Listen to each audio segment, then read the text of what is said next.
Monique Gibson, welcome to Unstuck. I'm so glad that you came. I really am. It's good to see you. I've known you most all of my life, and Yeah. yet I feel like our paths have been so far apart for so long. We get reintroduced together with the folks listening today, and you're doing some really important work in organizations, and I want to talk about that too. But before we get into any of that, let me just say welcome. Yes. Yes. So I don't know if you want your viewers to know how long we've known each other, but You can tell them. You can I tell them. used to babysit Tim. She did. She did. Monique was my babysitter, Yes. and not just mine. There's 4 of us, siblings. Yeah. We Yeah. had all of the crew, Yeah. and nobody got in trouble on Monique babysitting Oh days, no. let me just say. No, you're gonna be disciplined. That was before I went into the military. I was That's still just exactly right. You were military ready with your babysitting. yes. You had Yes. boot camp. Yeah, and I will also say, we'll talk more about your mom and your parents later because I know that's part of Yeah. your journey. Yes. But your parents, if you say that it takes a village to raise you, and those people plant who they are in you, I Mhm. have your parents in me. They were Yeah. they were consistent examples of both love and just professional people who also loved bigger than most anybody I'd ever met. And your mother's love and care. I remember being sick and she'd make me homemade soup. She wasn't my mom, but she cared enough about my Yes. family. And I'm grateful for you and your Yes. family. You all are huge influences on my life. Yeah, so my dad just turned 91. So my daughter Gosh. Olivia, she's a senior in college, and she sent him a letter, and it Wow. made everybody bust out in tears because she told him, she said, "Grandpa," she said, "I've never met any man like you." She said, "You're always in a good mood. You're always nice to people. You're always respectful." And she said, "I will always love you for that." And I mean that's powerful coming from a 22-year-old to a 91-year-old to say, "Man, you are the example of a good man." Like, just always in a Mm. great mood. So, yeah, just powerful, very powerful. And to think that distance in time and in experience, and yet your daughter testifies the same thing I did when I was hurting. Yeah. Like, that Yeah. tells you how consistent that man has been and how he's lived his Yeah. life. It's a blessing. It's a blessing Yes. to me. Yes. I know it is It to you. truly has been. Yeah, and my mom is still taking care of everybody. She's what, 84? She's still running around taking care of Jeez. everybody, praying I for you. know she is. I know she is. Hey, Yeah. listen, y'all listen, I'm just gonna tell you, the good thing about it being your podcast is you can take time for what you need to, and sometimes we just have to give people their flowers, and we'll get Yes. to the business, but it's important to remember to say thank you to those people who have raised us and put in us things that were better than we had on our own. Yeah. And so we gotta take time to do that before we get down to anything. I Yeah, just wanted to honor them and you and say thank you. my so they've been with me for about 11 years now, and my prayer, and I told both of them this. I said, "For the rest of your lives, I want you to live in peace, Mm. in love, in joy. You don't need to worry about nothing. You don't need nothing. If you're not feeling good, we'll take you to your doctor's appointment. I manage the medications. I manage the appointment. I manage Yeah. everything, so they don't have to Wow. worry. Just enjoy." So now I'm doing the cooking. So Ain't you that know, something? yeah, they get a nice home cooked from scratch meal every night. So I I love said, that. Nothing's happening to you on my watch." I mean, of course, they're gonna go on to glory like the rest of us at some point, but until Yeah. then, I just want them to be able to love life and love being around my kids and my family. So yeah, they've been a true blessing to me and my family, and I want to give them that in return. So I love that. That's awesome. yeah, yeah, I do love that and love them. yeah, Uh, we're gonna hear more. You're gonna hear more about this force of a mother that I got to see up close, and Monique has a lot in common with. but I want to talk about how that life you live with these special human beings, how does that inform? Tell me about that life, but how does that connect with the problems you're solving for people today? Because it seems like it's got some roots and some fruits, right? From what you went through and what you developed into. My mom would always tell us as little kids, there's nothing you can't do. There's nothing you can't Mm, do. She said everybody puts their pants on the same way. You don't ever need to be intimidated by nobody. Nobody. She said, I don't care what the position. From young, we're going, well, okay, okay. She always told us to be respectful of everyone. When you work mm, somewhere, you greet the janitor, you greet the front desk person, you treat everyone with the same level of respect, period. And I never that's right. forgot that. And Mm, that has always paid off for me. I never thought I was better than or different than. I never looked down my nose at anybody. I always try to acknowledge and respect everybody, regardless of position. And it has served me well. It has served mm, me very well, just as a person, just as a Christian. How I believe yeah, that we're supposed to live, how we're supposed to be an example. Again, I didn't really realize it at a young age, but as I've continued to grow and mature, I see that if you don't know how to interact with people in a respectful way or to have those tough conversations, because you know my mom is not scared of anybody. no, So no, and I grew up with that same, like, you put your pants on the same way I do. Let's talk about it. Like, don't yell, right. scream, try to intimidate me. Not gonna work. Let's talk about it. You're angry because something hurt you. Let's talk about that.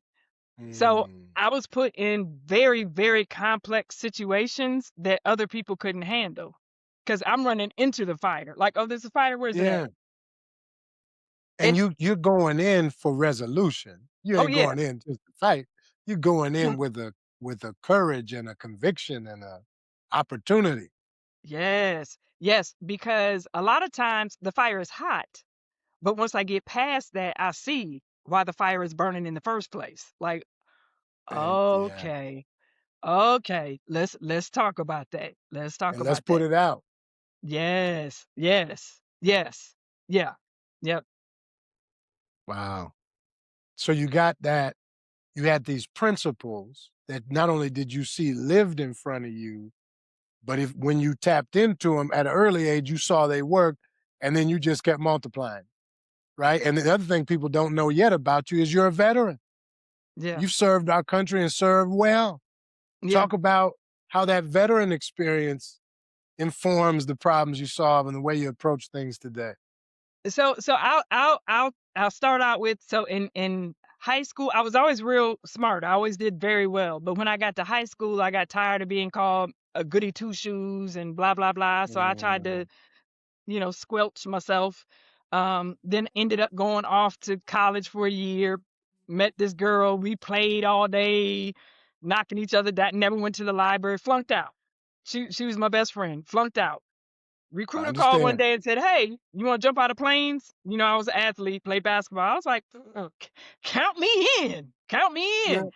Next thing I know, I'm going in the military. Oh, Forrest Gump it here. Loved it. Loved it. Look, Tim, this is how good I was. I Yes, was on the drill range. sergeant. Look, I was on the range. The drill sergeant got down and he whispered in my ear. He said, "You CID, aren't you?" And I said, "What, drill sergeant?" I didn't know what CID was. He said, "You undercover." I said, "No, drill sergeant, I'm not." I found out later that they often, I guess, send people into boot camp or when they're undercover to see, make sure everybody's doing what they're supposed to be doing. Loved it. On the marches, we marching 25 miles, and I'm like, "Oh, that's beautiful. I love that. Would you shut up?" You built for the You, military. on the range, expert marksman. I had never fired a weapon in my Wow. life. The expert, loved it, loved it, loved it so much that I was put on a special assignment in Germany. While there, again, because Mama taught me, look, you don't need to be intimidated by anybody. There was this major, Everybody. real cocky, used to brag about what he could do. So one day I said, "Sir," I said, "if you all that," I said, "why don't you get me to my next duty assignment?" And he goes, well, where do you want to go? Me being me. I said, well, if you really, are that impressive, you'll get me an assignment to the Pentagon. I'll be doggone. I come down on orders to go to the Pentagon. So get to the Pentagon. I'm working with military personnel at the White House. Um, then, I was young, didn't appreciate the value or the opportunities that I had. I Mm, thought, oh, I get out. Yeah. Well, remember, I told you I flunked out of college. I had been yes. going back to school while I was in the military. When I got out, I said, okay, mother, like it's time to get your stuff together. So graduated undergrad, went to law school, graduated from law school, went back to Western Michigan, got my MBA. Uh, then that's when my career started.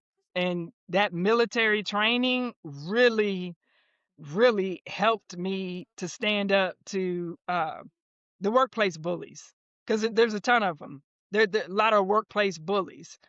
Yeah. They would try to bully me, and when they see that didn't work, I was gonna say, quickly probably found out that don't work. that doesn't work.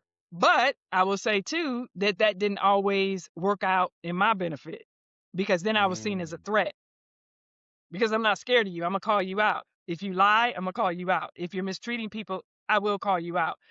Well, I got laid off twice, not because of performance. My performance was up 5 out of 5, 5 out of 5.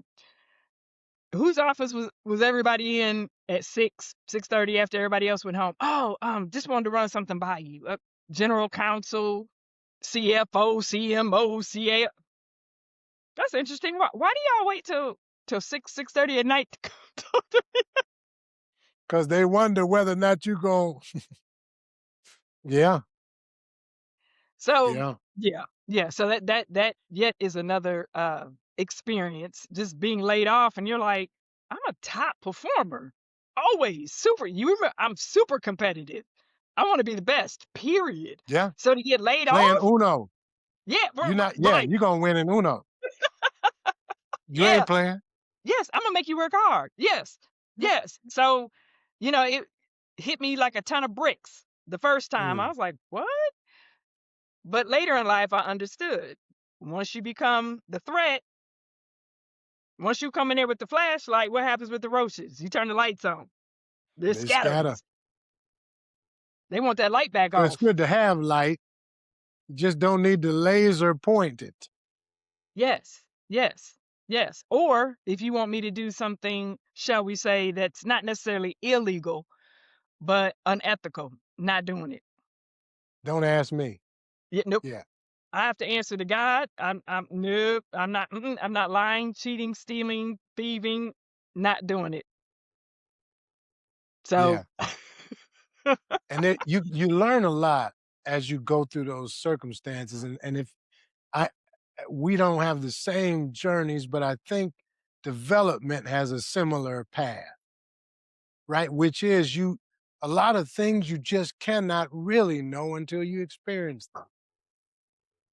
And my mama used to say, like, no, man, I know you could just do that. And I just was missing some stuff. I I didn't know I could be missing until I experienced it. you And I think have when to, the way yeah. you dove into college and tried that and flipped that, and then you moved over places, you tried different things, and at every level, it seems you just every experience, you got the wisdom, and then you made another shit. Does that sound like what I'm hearing? Yes, and a lot of it is personality based. I needed that Okay, because if you take me to the edge of the mountain and tell me what I can't do, oh, oh, you gonna see me flying off the mountain like, oh my God, I can't believe she's flying. But that motivate right. That motivates me. I that's right. like that. Tell me what I can't do. Oh, Yeah. bet I got it. That doesn't work for everybody. That doesn't work for No, so the show me approach is not for everybody. yeah. So I needed to scrape my face on the ground and go, "Ooh, that hurt." Okay, I'll make sure not to do that Mm, again. Because if you told me, There was a story, I was little, I must have been 5 or 6. My granny told me, "Don't touch," she had one of them old school stoves that turns red. "Don't Yes. touch it. Don't touch it." What I do? After I touch it, she didn't I was crying. She said, "Didn't I tell you not to touch it? It was hot, wasn't it?" She didn't coddle me, she didn't, but for me, I was like, "That hurt. I will never do it again." But I needed that. Yeah. There's something to be gained by the struggle. Mm. There's And wisdom. is that where you like to dive in? Like if we fast forward to the work you do today, this passion and this DNA for observation and compassionate truth telling Mhm, with a competitive spirit, you it, and an eye for chaos, an eye mhm. for what's broken. Like, where do you dive in? What kind of conditions are at play when you do all that now? What's going on with companies or teams? Where do you get in there? So typically, if there's a founder with, a company that's, just say 1, 2, $3 million, they're making money. The founder, and as we all do, we always feel like we're the smartest in the room, and you are, but then you need to get into another room if you are the smartest in the room. But a founder who knows that they should be performing better, but they're not. They may even know why they're not, but they don't know what the solution is. Mm, Some of the things that I've seen, there was a woman who had a multi-million-dollar business, and she had hired her sisters as her CFO, and I think the other sister was the CHRO. Neither sister had any experience in either of those areas, so they were bringing the company down. So mm. they're her sisters. She didn't want to fire them, and I see that a lot with these small businesses that start getting a lot of success. You hire family, you hire friends who may not really be that experienced, then but who's gonna fire your sister or who's gonna fire your mama? So that's where I can help. I can come in and say, well, do we have to fire sis or do we have to fire mama? Is there something else that they're gifted to do that they can do? Can they be a support? Is that a hard conversation? Very. But let's talk about it. Because acting like it's not there or that ostrich, put your head in the sand, your business is going to go down. And that was what I told the founder of this business I was referencing. Your business is going to, and you built a multi-billion-dollar business, but your sisters are going to drive your business into the ground. So those are the people that I work best with. Like you've tried, you need help. You got to be open to help. You have to be coachable. If not, I can't work with you. So, in I don't. essence, you are a business coach for growing companies who are experiencing the struggles of growth, but don't have the how to get through those struggles. Yes, yes. So nobody likes the people part of it because nobody wants to deal with people. But the reality is, we We have to deal we with are people. complex now. We something to deal with. Yes, so you can't avoid it because even if Right. you have the technical expertise on the team, say you and I are both on the same team, you have a technical expertise, I have a technical expertise, but we can't get along. Is It that going happens to all the impact time. business? That will Well, then impact it business. actually multiplies, right? Because then each of them, Arbinger talks about how it's a collusion, and they start to recruit allies for their Yes. side of things. And next thing you know, the team is split, and we got all kind of workarounds. We're wasting time around this conflict. That stuff really does cost real money, but everybody's so ashamed to say this is the same problem we were dealing with on the playground in third grade. It makes us feel so, I think, so embarrassed that we don't have that level of conflict resolution that everybody kind of just allows it because everybody participates over time. It's a really weird thing, and somebody's got to call it out, to your point. You know what? I don't remember experiencing this level of toxicity in high school. Like, no, seriously. Like, yeah, so and so was dating so and so's girlfriend, boyfriend, whatever. But I have never seen such toxic behavior. These are adults. I mean, full grown adults. I'm not even Yeah. saying people, oh, fresh out of college. No, no, no. I'm talking full grown No, adults. we're talking about grown people. I heard somebody say when you're in the boardroom, everybody's bringing their trauma, their childhood traumas, everything That's into right. that boardroom. Yeah, we So bring if our I stuff feel with us. Yes. So if I feel like I've never been listened to, then maybe I'm overly aggressive. Or if I feel like I was teased because I had a speech impediment, well, I'm not going to say anything. So everybody brings their childhood traumas into that boardroom. So you wonder why VP so and so is so nasty to everybody. Then you find out that maybe growing up they had something traumatic happen, or maybe their home life isn't that good. Let's talk about that. Why are you coming to work just throwing up on everybody? On There's a 10. reason. Yes. And I've Yeah. seen it over and over and over again. It's not your mid-level to your worker level. It's the leadership. It's the executive leadership, because I think that people feel like once they get into a position of authority that I can treat you any kind of way because I have control over whether or not you stay employed. That's toxic. Well, yeah. I think there's and in my experience, there's that, and I think deeper than that is you find out being the boss ain't what you thought it was. That's the quiet part that we got to say out loud, that a lot of times people get promoted before they're prepared for what Oh. leadership requires and what leading others require. And so you take the best salesperson, the best performer, put them over 15 people who don't do the job they used to do as well as they do, and then say, cut loose. Like, this is not, the setup is not always great for people that have a chance. And I think that's why in our consulting businesses, it's not just, let me help you identify the problem. We also have to go back and do what we should have done before, which was equip you for the role you're in.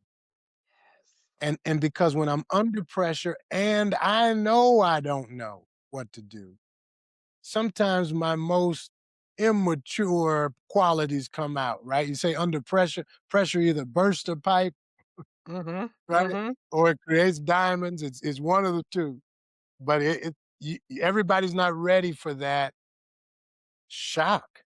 That is what happens when when you're in charge of much and you feel like you've got so little Mhm. for what is required of you. And so, how do you, I just wanted to add that piece to that other dynamic, that we don't set folk up well to not be acting like children. The pressure is so high and the equipping is so little that they're left with what they know. And oftentimes what I know about how to treat and deal with people is just not helpful in an organizational concept. So what's truly amazing about that is that, to your point, someone who is a great performer, th they don't report to they don't have anyone reporting to them, They great get it performer. done. The only road to promotion is into a managerial position. The assumption is that they have managerial qualities. And you're like, no, Yes. that's a whole nother set of qualities to be able to manage people, because part of that is developing people. So as a leader, I should be developing other leaders. That whole piece is missed. I mean, that whole piece is missed. So you have people in these leadership positions that don't understand that you have the huge burden of developing other leaders. So they don't get training. You go, oh, Sarah was a great individual contributor. Let's promote her to Mm. manager without even having the conversation. Well, has Sarah showed us any leadership qualities? Nope. Then he just put Sarah into the position, no training, and then it goes south from there. It's sort of as if to get training is an admission of incompetence, when Correct. it should be viewed as Now I'm at the next level. I need to be like with anything. I need to be trained. I need to be trained at this next level. So it's a Yeah. mindset that needs to shift. Well, and that's to be honest with you, in my world, that my ideal client, that's one of the ways I know it's ideal is if you've already invested in learning for your people, because that says you put your money where your mouth is. Yes. About do you want your people growing with your organization, or are you willing to let people die on the vine with what they came in with? Mhm. And so that's just a sign that if you care enough to develop people, you might care enough to actually see them as somebody. But if there's no evidence that's going on, I like we can help you with something, but that's not an ideal place to Mhm. start from if we haven't Mhm. even started with learning. And like you're I had saying, in those young companies, that's something you have to help people establish. w I had a client who was a manager and said, "I want to be a better manager." So we started talking through it, and there was something that was off. I just knew something was off. Well, come to find out, he doesn't like people. So I was like, why do you want to become better at something that you genuinely don't have the foundational, like, if you don't like people, you probably don't wanna manage people. And he said, "Because I know that's the only way that I'll continue to have promotional opportunities." And we got to be more creative than that. Yes, yes, very sharp, very smart, technologically minded, was in IT, could do all this stuff, and that's what I said to him. I said, "Stop trying to become something that you're not, and become better at what you want to do. What do you want to do?" Like, that just blew me away. I said, "You don't even like people." He goes, "Yeah, I like managing people that I can just tell them what to do and they do it." That's not managing. You gotta coach Well, and people. I think it's not. I don't see people as evil in that way, but I think that that's the setup because people want to grow. They want to grow. Let's just be honest. There's basic human needs, and one of those needs is just being able to have food and shelter. And that's harder and harder to have sustainable today. And so people want there's no I got no hate for folks trying to move up and do better for them and their families from a Of course. financial perspective, from a growth perspective, from a long-term perspective. Go for it. Get all you can. And I'm saying part of what we have to help companies do is understand that and provide more ways for people to do better financially and not get pulled out of what they do well, Yes. and then provide opportunities on the other side for people who maybe have these other skills we really need in leading people who get ignored because they don't sell as many widgets, they don't produce as many, but Yes. they are the Mhm. calm that keeps that madness all together. Like there's got to be a rethink, and I think there's ways to do. I know there's ways to do it, and I know you're helping people with the ways to fix that. Yeah, like, let's talk about it. Let's face the realities. Nothing to be embarrassed of. Just like when we finally figured out he doesn't like people. I said, "You don't like people, do you?" And he was like, "Well, when you say it like that," I said, "No, no, no. It's okay. No judgment. It's okay. Well, let's think around that. If you don't like people, then how can we kind of restructure what your career looks like going forward?" Yeah. There's a lot of people in people positions that don't like people. And that's why that toxic behavior starts to arise. Because I don't want you coming to my office bothering me because I'm right in the middle of working on something. Well, if I'm the leader and you have a question, I'm supposed to help coach you through that. I'm not supposed to go, "Oh, yeah, figure it out." And I saw that no matter where I worked. I saw that time after time. I said, "These people are supposed to be people leaders." And they're not. They're not equipped, they're not, prepared, and the higher Mhm. up they go, executives who can't have a conversation, you're going, "You're the executive, and you can't even have a conversation with someone." And again, I'm a founder. It's a hard row to hoe and it's a thin line to dance because everything really is on you. Yes. And that pressure that you wake up with every single day, as you know, that's real. And so there's stuff that you're thinking about night and day that other people don't even. I mean, they at home chilling, having dinner, and you really, I mean, your mind is occupied with the pressure of keeping everybody around you employed and your own bills paid and making sure that what you're doing is having an impact. That's a full plate. Yes. Yes. And And the it's selling. easy to get stuck Oh under yeah. those conditions. Oh yeah. I as idiotic as it may sound, I didn't realize how much being a founder required you to sell yourself. I'm not a salesperson. Yeah. Never wanted to be. I I'm not a salesperson. But if I don't sell me, who will? So for me, that was a huge eye opener. Like you have to always be on. You have to sell yourself. So yeah, you're right. That just is something that didn't even realize, wasn't even aware of. And hey, and the realizations just keep rolling in. It seems like about every 2 days you find out something new about yourself or get stretched in a way you didn't want to be or Hmm. whatever the case may be, but that is the life we chose to try to Yes. do something unique to Yeah. help people. Yeah. And I wouldn't trade it.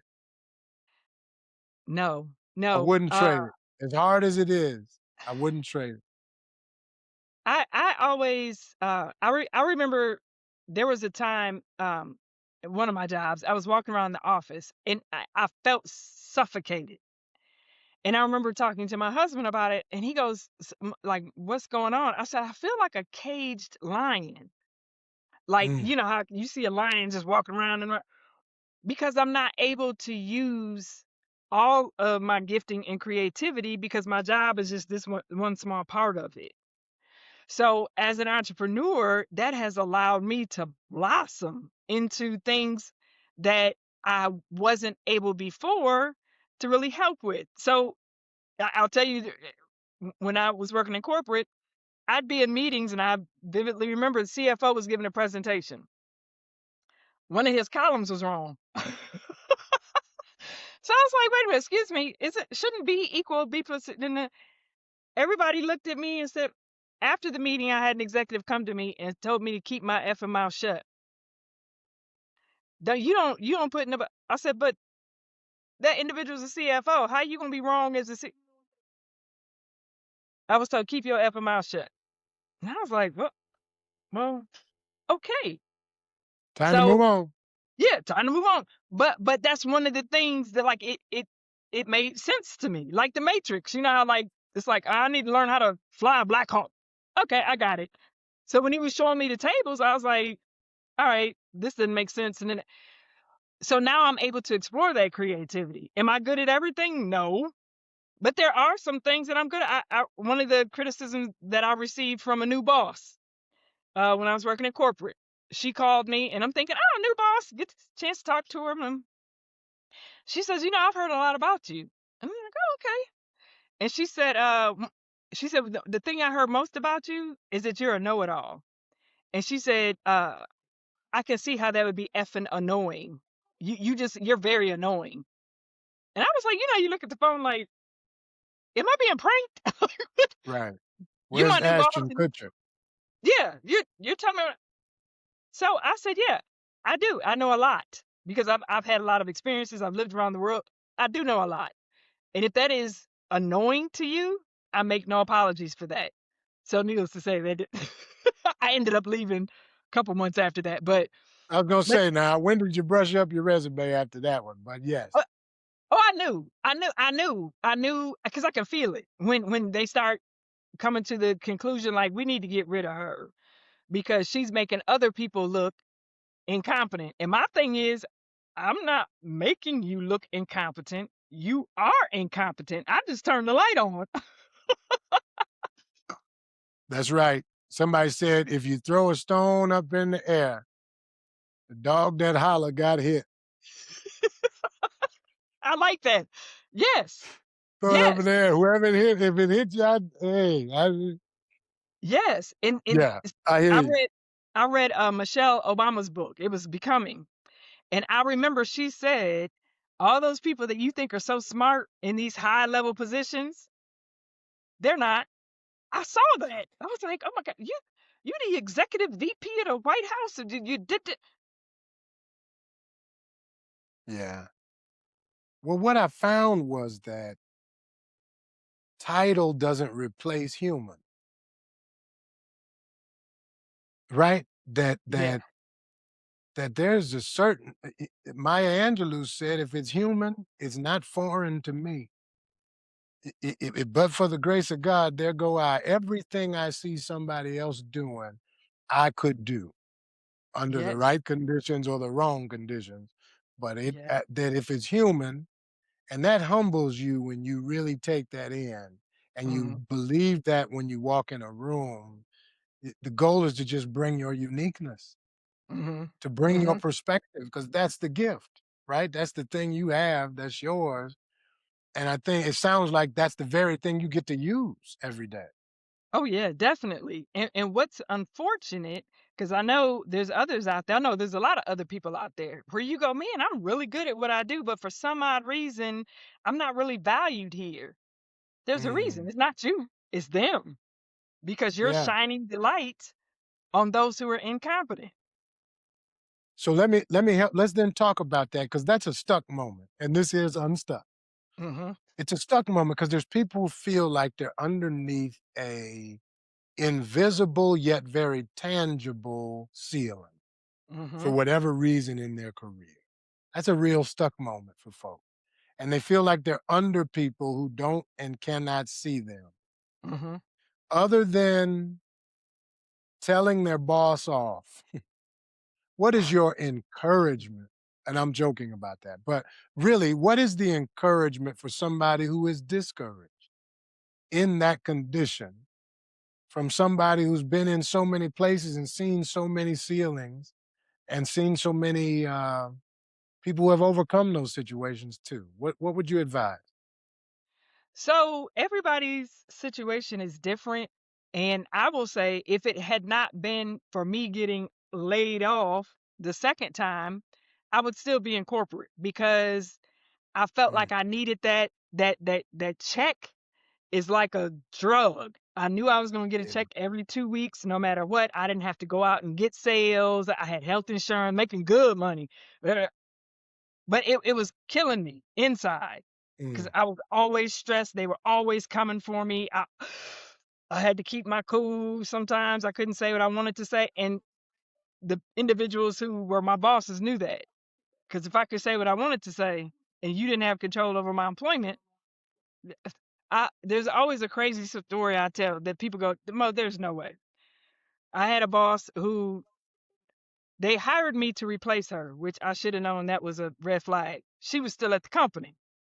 Mm. Needless to say, she's not gonna make it easy for me because I'm gonna replace her. When I say this woman was the devil inside and out, she would come for people on my team. So I managed the department, and she told one of my people that he was fat and sloppy, would never amount to anything. This is the So, craziness you hear about all the time oh, of people just oh, being real raucous. I am fun to sit next to at a dinner party. I have stories for days. So I went to her office. It was almost quitting time for everybody else. Me and her went at it. I said, "Don't you ever talk to anybody on my team like that." Oh, well, no, absolutely not. Nobody had ever stood up to her. Yeah, yeah, Mm. no, we're not doing that. So everybody had left. It was late, 6:30, 7 o'clock. So I go to my office to get my purse. I turn around. She's standing right here. Tim, when I tell you, I felt a demonic spirit. It was like and I just felt like, get out now. And I was like, what is going on here? She wouldn't let me out of my office. She said, I feel like you're angry at me. I said, please let me go. I need to go pick my son up from daycare. At that time, my son was like 13, but she didn't even know. And So, she did not know. They thought you were CID when you were shooting now. right. You ain't So finna she just knew, be yeah, she knew yeah. I was going to take her job and she wasn't ready to go yet. So Mm, she stood there and would not move. And I was like, this woman, she wanted me to hit her. I was like, I'm a yeah. grown woman. Surely she did. She wanted me to hit her. So when I told her about my son, I said, let me go. She turned to the side and I left. Not a couple weeks later, oh, you've been laid off and it just isn't working. And okay. And all those executive leaders who had been supporting me behind the scenes because they knew that she was demonic, nowhere to be found. Crickets. They dropped me like a bad habit. You talk Like about a hurt? habit. I know what it feels like. The people you worked with, the people who came to you, the people who relied on you, and then suddenly you get put out, they all act like I was the problem. Oh, that hurt. That hurt. Yeah. That took me a couple years to get over. That hurt. So I know what it feels like. It's not a Well, you reflection of give, you. Yeah. and we spend a third of our lives at work, Yes. and Yes. so it unfortunately it blurs the line between, because we spend so much time, it can blur the line between family and work. Like you really do, and in some cases, it really is. People really are supportive. It really is an environment where people have your back and where they don't, and yet others, it sound like, look like, talk like, but it ain't. And so we got to help through that. Let me get you out of here on this one, 'cause this one's important for people to understand. There are real challenges for founders today, Mhm. real challenges.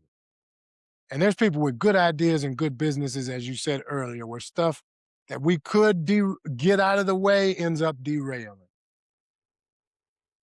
What is the advice? What's the declaration? What would you say to a founder today who's in flux but has a good thing in flux? What do they need? What's your message to that founder today? If you know, so I always make it equivalent to say you've put on a little bit of weight. You know you need to lose weight because you're Yeah, out of breath more often. You know you need you to. can feel it. You don't know how to do it because that's not your thing. You've tried, cutting back on the potato chips or whatever, but it's not helping. So at some point you have to come to the realization that you need someone who's gifted in the area of telling you how to get to where you want to be. So that would be a trainer. So and you're gonna have to pay that trainer. You can't expect to get a discount trainer because you're gonna get discount results. So that's how I tell it that as a founder, if you know that you should be performing better, you know things are broken, but you just don't know how to fix it, you have to come to that realization that, okay, I need to hire an expert. That's right. I need to hire somebody who can tell me how to fix this because this is what they do. My coach And calls it radical acceptance. You just have yes, to admit, hey, there's yes. something in the way Because and none I of need us some help. knows everything. None of us. We weren't built like No, that. We weren't built to know no, everything. Some of us have to swallow that pride and go, you know what? Yeah, I'm good at, I don't know, the IT part, but the business part, like I do need some help because that's just not my expertise.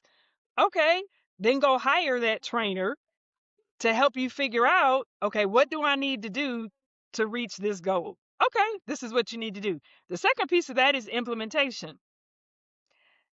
How many companies have I worked in where they were bringing in one of the big three? They paid them $250,000 and they would print out a little sheet of here's what's broken, here's how you need to fix it. And I'm sitting there going, I've been telling that's the exact same thing. They never fix it. because they don't change anything. They don't change a gosh darn thing. So you have to implement it.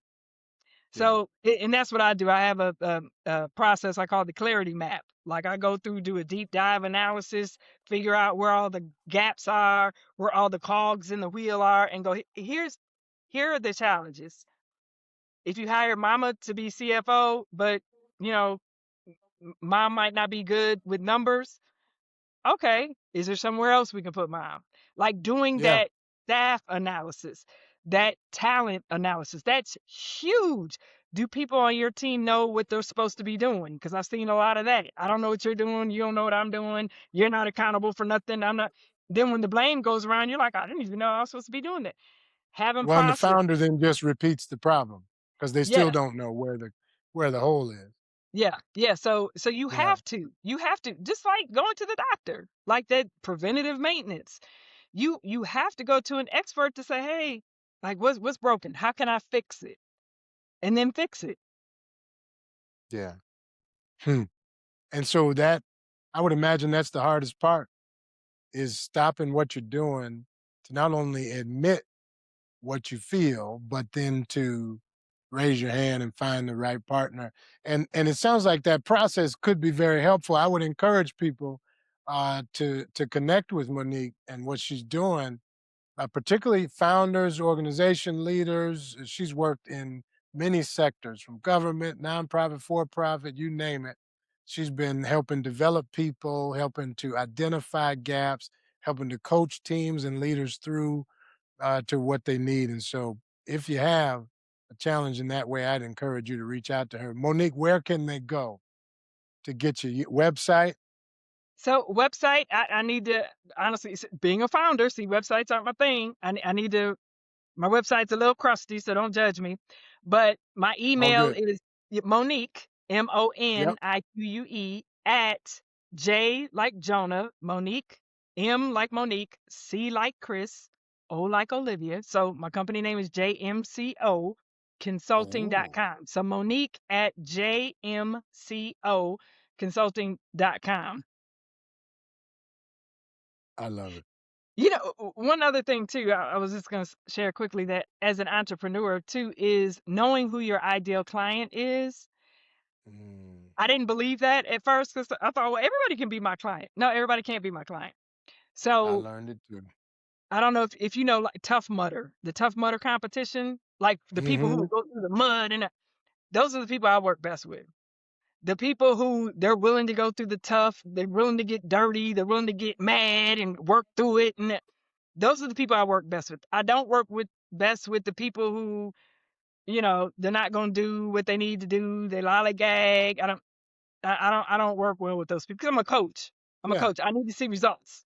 I don't know if I told you Yeah. that I've been coaching kids basketball for 15 years now, still coaching third and fourth grade How boys. fun is that? Of course Yeah, you are. yeah, and even my boys, they come in. I never had a female coach before. I say, lucky you. By the end of the season, they're falling on the floor. I've been Lucky undefeated. you. Yeah, yeah, just Anyway, I tell you what, Monique, thank you so much for coming. It's been great to not only hear your story, but to talk through real things that happen at work and that we don't have to live in those conditions. I think that's the part that excites me is that though what we're talking about is common in a lot of places, people get used to it and you don't have to be. You can no, change it. no. You can change. Again, just like working out, you don't have to accept if you don't like the way you look. You don't have to accept that, but you do have to do something about it. Amen.